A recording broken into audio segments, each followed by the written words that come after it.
manchette aujourd'hui, la coupe Paillé, un autre franc succès.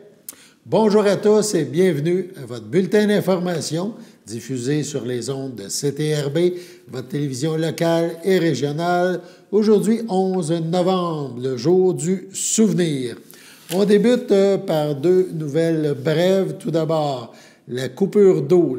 On doit couper l'eau à Saint-Ignace-de-Loyola et à l'Île-du-Pas. C'était prévu pour le 12 novembre, eh bien, c'est reporté au 13 novembre. Donc, prenez-en note si vous demeurez à l'Île-du-Pas ou encore à Saint-Ignace-de-Loyola. L'interruption du service de l'eau potable est donc remise au mercredi 13 novembre.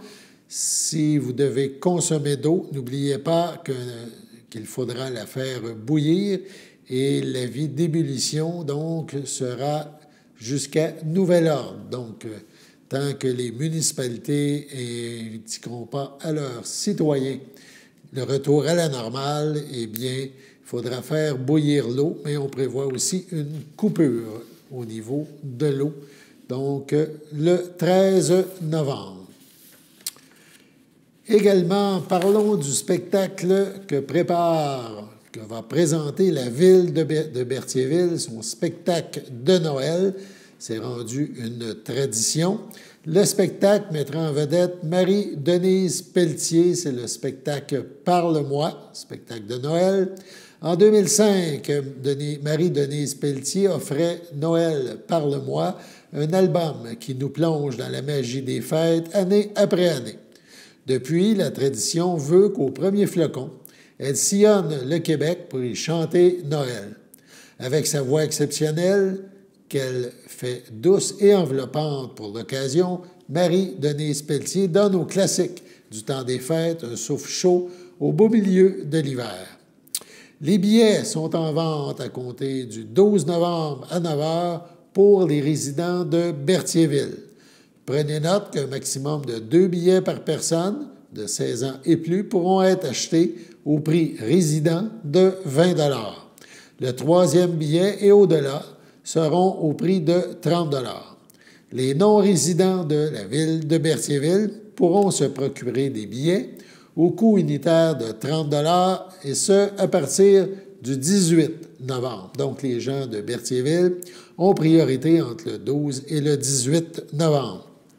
Les billets seront seulement disponibles à l'Hôtel de Ville de Berthierville, 588 rue Montcalm, aux heures d'ouverture habituelles.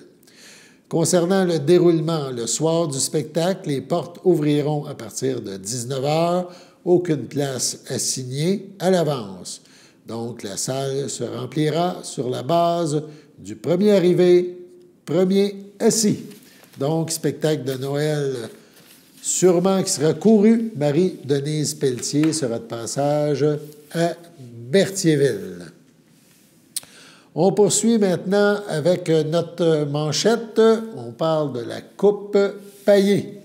La coupe Paillé qui a retenu l'attention ce week-end. Donc, l'édition 2024, c'était la 5e édition. Ça avait lieu, donc, on l'a dit, en fin de semaine. La Coupe Paillé, on le rappelle, est une compétition académique présentée par Paillé, par le groupe Paillé, en collaboration avec le Cégep de Joliette. En plus des 20 000 $ en bourse, donc des étudiants se sont mérités, 2 prix pour les meilleurs orateurs ont aussi été remis dans les 2 catégories. Plus de 106 étudiants provenant de 16 cégeps étaient réunis à Berthierville à l'occasion de la Coupe Paillé. Aujourd'hui, CTRB vous dévoile les équipes gagnantes des cas de comptabilité et de marketing.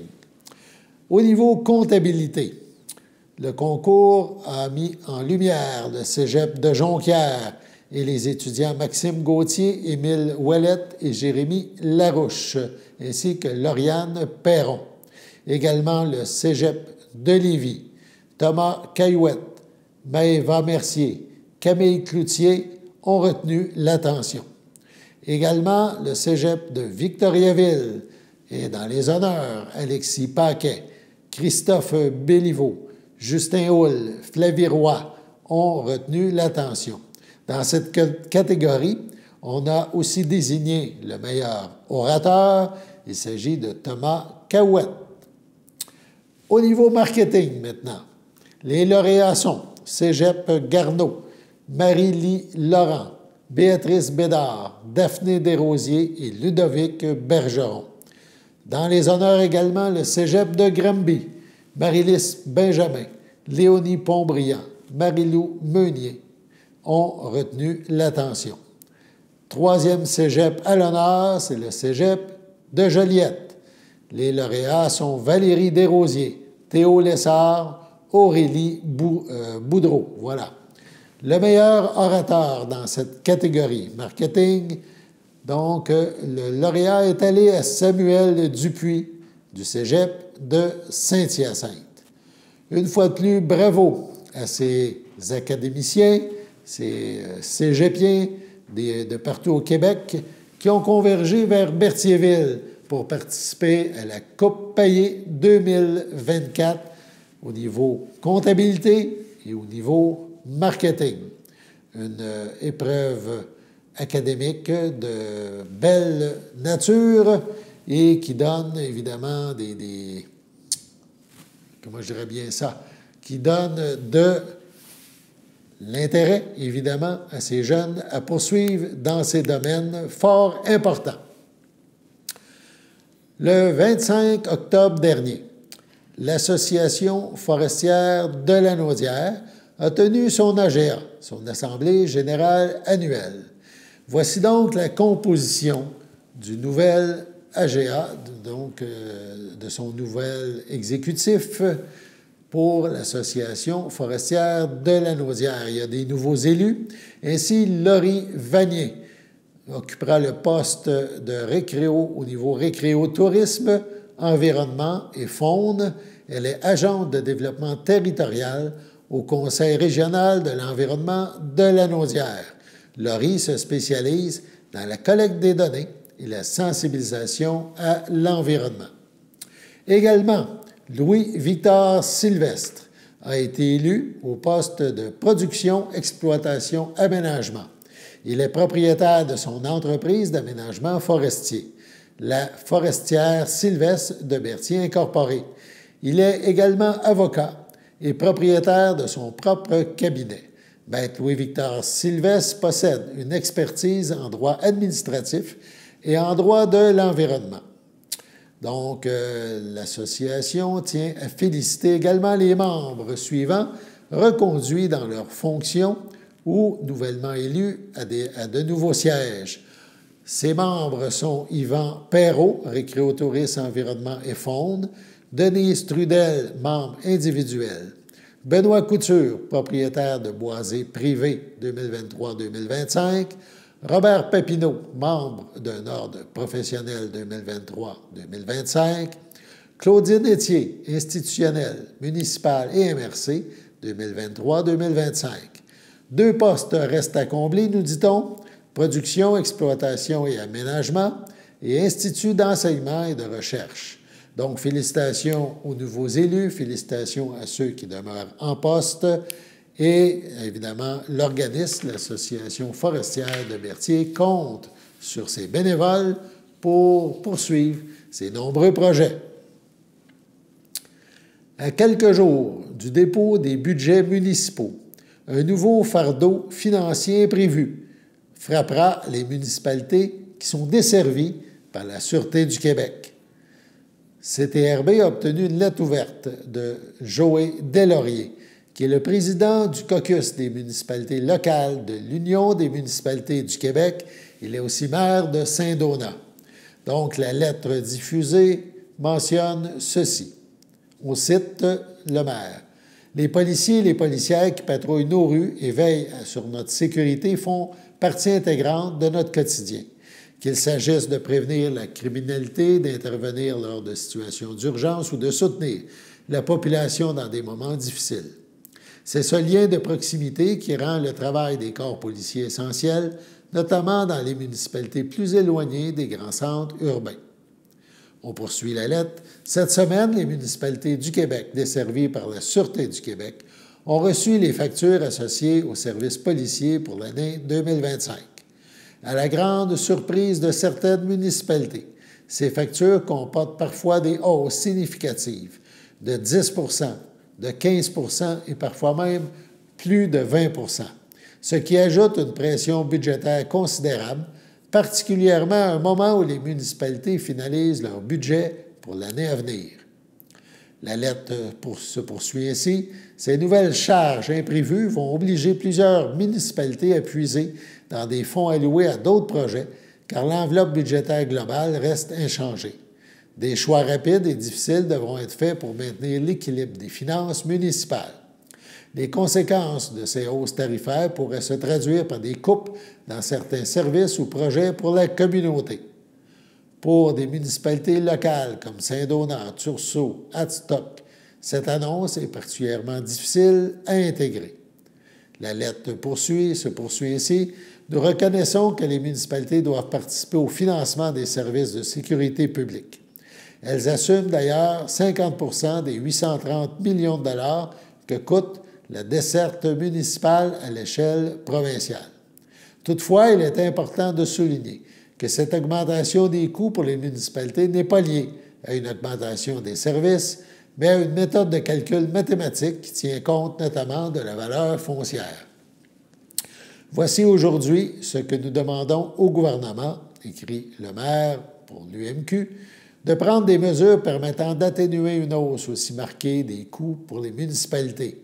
Une telle situation est précisément ce que nous cherchions à prévenir lors de l'adoption du précédent règlement en 2019. À l'époque, un mécanisme temporaire avait été mis en place pour limiter les augmentations tarifaires et il semble aujourd'hui essentiel de le reconduire pour l'année 2025. Le maire conclut, nous appelons à la mise en place de mesures transitoires pour assurer une gestion budgétaire plus prévisible pour les municipalités et éviter un impact trop important sur les finances locales. Un dossier à suivre. Sur ce, on passe à la pause. Votre station de télévision de Berthierville vous invite cordialement à son bingo hebdomadaire télédiffusé tous les samedis matins dès 9h30. Depuis longtemps, les fans de CTRB se divisent le joyeux montant de 600 $ chaque semaine à cette joute de bingo. N'oublions pas non plus le super bingo mensuel d'une cagnotte de 2000 $ que vous pourriez vous partager chaque premier samedi du mois. Un moment de fébrilité qui pourrait devenir payant pour plusieurs d'entre vous. Pour vous procurer ces fameuses cartes de jeu, les dépositaires participants sont à Berthierville, le dépanneur Formule 1, la station-service Armois sur le boulevard Gilles Villeneuve, le marché IGA Extra Famille Mont-d'Or sur la rue Gabrielle Brissette, le marché Métro Boucher sur la rue Notre-Dame et la pharmacie Proxime sur la rue Frontenac. À Saint-Ignace de Loyola, le dépanneur Proxy sur la rue de la Traverse, la boucherie Aldo sur le rang Saint-Michel. C'est donc un rendez-vous hebdomadaire chaque samedi matin à 9h30 sur les ondes de CTRB, votre télévision locale et régionale, celle-ci toujours en haute définition. Toute l'équipe de CTRB vous remercie de votre fidélité et vous souhaite bonne chance.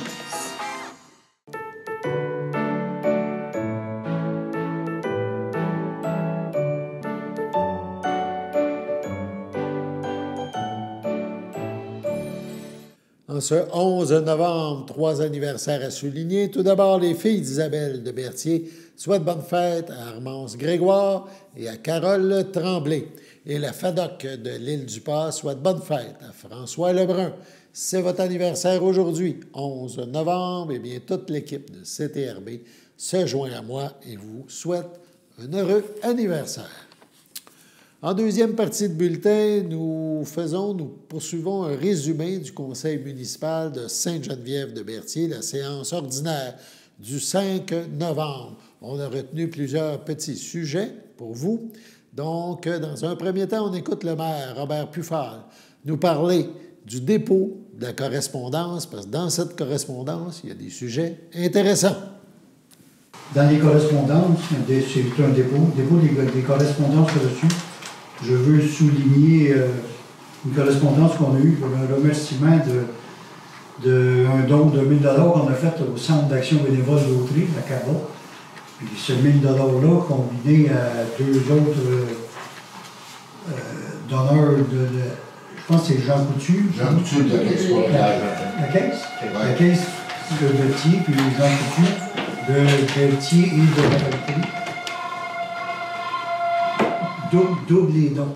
Donc, le 1 000 $ que Sainte-Geneviève a donné à la CAVA est devenu pour eux autres 3 000 $. Aussi, une lettre de remerciement qu'on a eue des citoyens qui ont apprécié que Sainte-Geneviève a fourni des conteneurs pour les citoyens qui avaient des besoins lors des inondations du mois d'août. On rappelle les fameuses inondations du mois d'août. Ça a touché aussi la municipalité de Sainte-Geneviève-de-Berthier, tout comme, on en a parlé, celle de Saint-Cuthbert. La municipalité de Sainte-Geneviève-de-Berthier a donc adopté une résolution en vue d'acquérir un terrain suite à cet événement-là, ces fameuses inondations. On écoute un autre extrait. Le 1071, Rang-Rivière-Bayonne-Nord, acquisition du terrain. Sud. Non. Nord. Dans la résolution, il est marqué sud.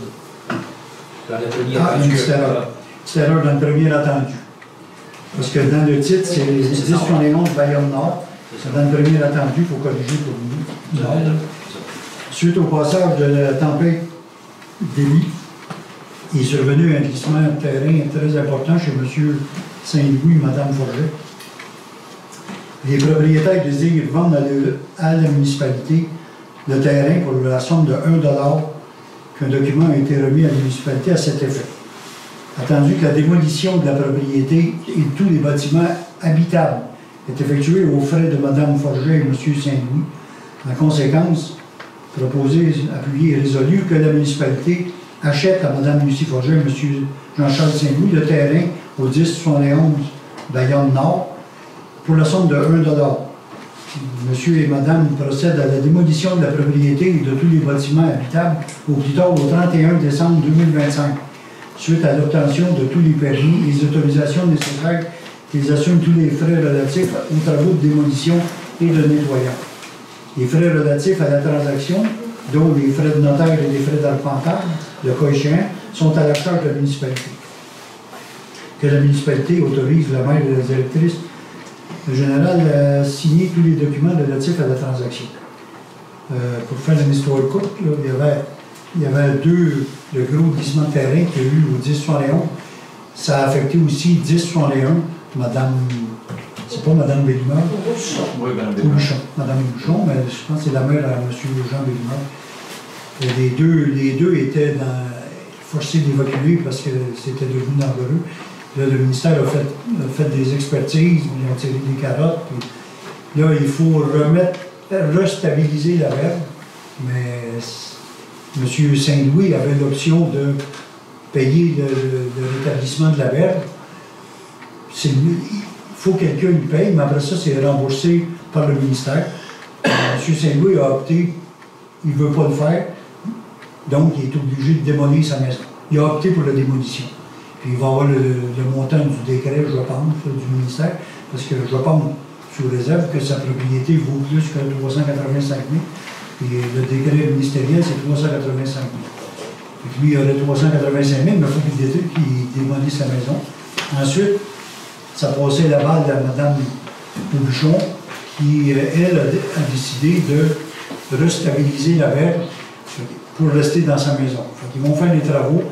Mme Plourde a eu un meeting cette semaine avec les ingénieurs et la sécurité publique.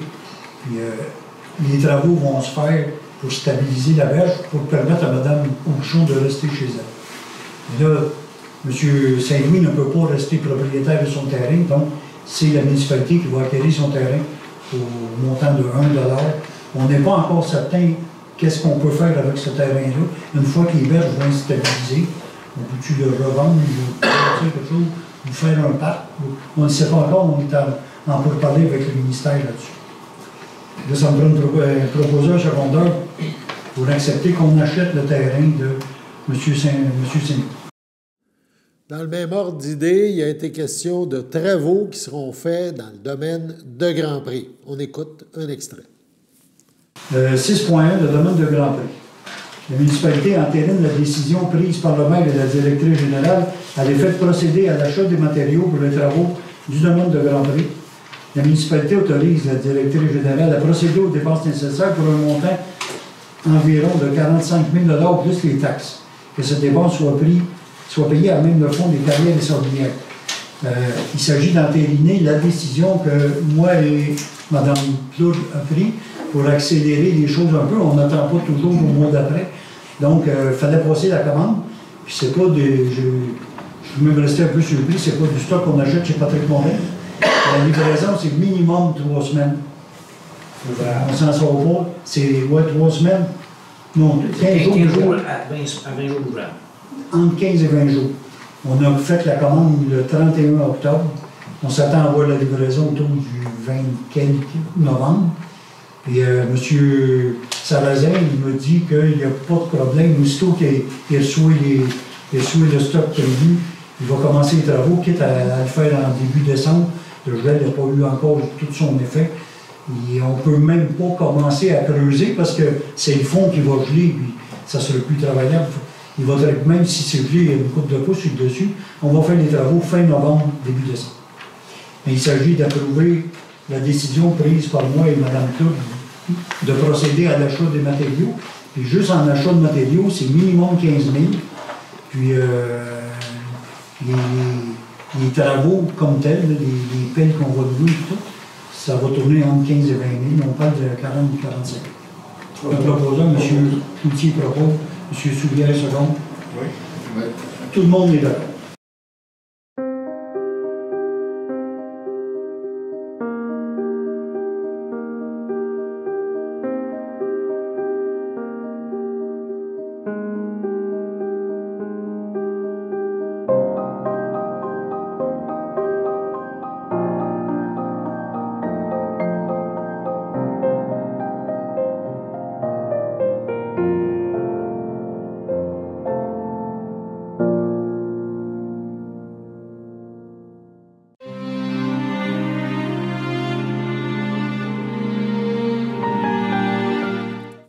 Au CHDL de Saint-Charles-Borromée, le 20 octobre à 79 ans, est décédé M. Jacques Barthes, époux de feu Lucie Bergeron, demeurant à Saint-Ignace de Loyola.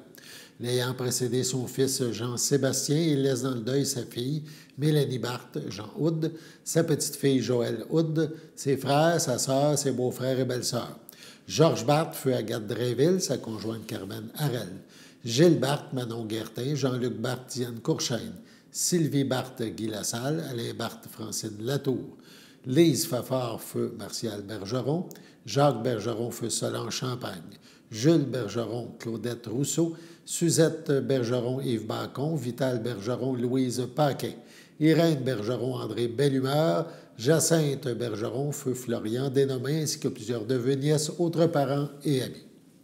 La famille vous accueillera samedi 16 novembre, 10 h, au complexe funéraire Efterio, rue Notre-Dame à Berthierville, suivra une liturgie à la chapelle du complexe à 14 h. M. Barthes sera inhumé au cimetière de Saint-Ignace le même jour. Au CHDL de Saint-Charles-Borromée, le 25 octobre, à l'aube de ses 99 ans, est décédée Mme Jacqueline Latour-Boucher, épouse de feu Paul-Émile Boucher, demeurant à Saint-Ignace de Loyola. Elle laisse dans le deuil ses enfants, France Boucher, Jean-Philippe Latour, Jean-Marc Boucher, feu Louise Boisvert, Luce Boucher, Raymond Plante, Jacques Boucher, Réjeanne Plante, Colombe Boucher, Jean-Marie Damour, Claude Boucher, Marie-Claude Guévremont, Céline Boucher, Richard Dubé, Michel Boucher, Chantal Desrochers. Ses petits-enfants, feu Hugo Latour, Marc-André, Marilène, Myriam, Sébastien, Véronique, Julie, Louis-François, Guillaume et Karine, Joanie, Catherine, Mathieu et Évelyne. Ses 18 arrière-petits-enfants, son beau-frère et sa belle-sœur, ainsi que plusieurs neveux, nièces, autres parents et amis.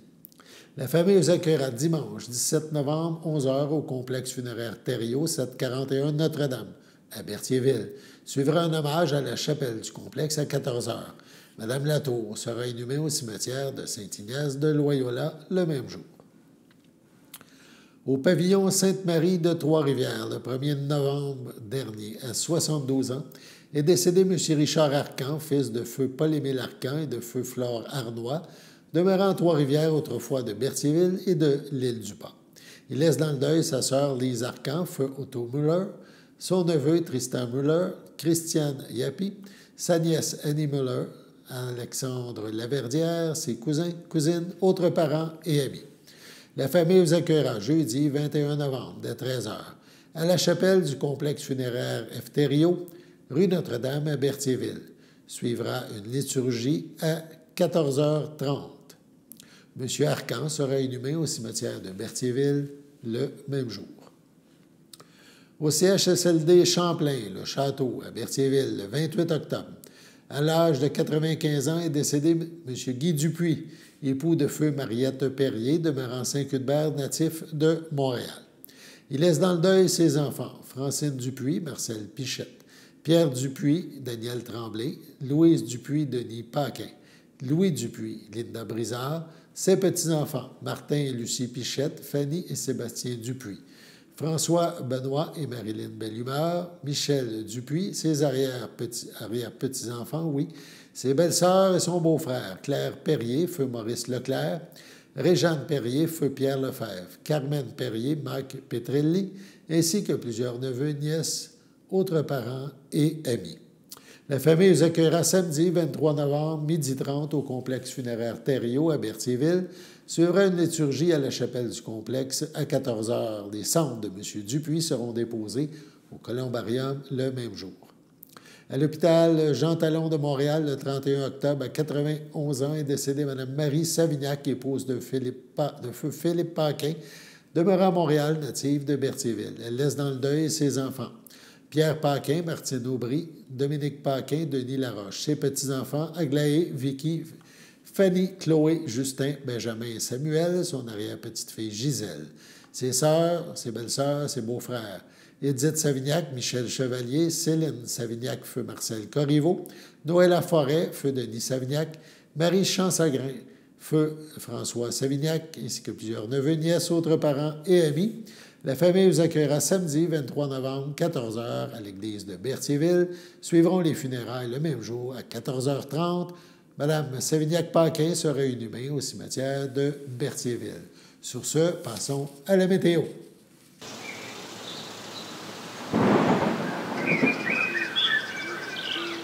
Bienvenue à votre météo de cette semaine. Aujourd'hui, lundi soir, ce sera de la pluie, une température de 9, un temps ressenti de 6, environ 5 à 10 mm de pluie. Lundi nuit, ce sera de la faible pluie, une température de 4, un temps ressenti de moins de 1 mm de pluie. Mardi matin, ce sera un ciel variable, une température de 4, un temps ressenti de moins 1. Mardi après-midi, ce sera généralement ensoleillé, une température de 5, un temps ressenti de 0. Mardi soir, ce sera dégagé, une température de 1, un temps ressenti de moins 4. Mardi nuit, ce sera dégagé, une température de moins 3, un temps ressenti de moins 8. Et voilà, c'était tout pour votre météo.